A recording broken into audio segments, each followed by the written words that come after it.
Hello guys, and welcome to this video where I'm going to be showing you how to create the Giallo horror scene effects. So this is how the video effect looks like.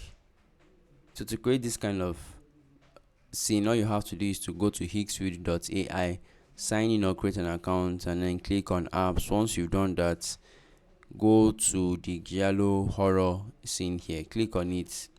Then you'll be brought to a page like this where you can upload your image here. Now you can see, if you look closely in this area, you'd see the image originally uploaded, and that's this guy here.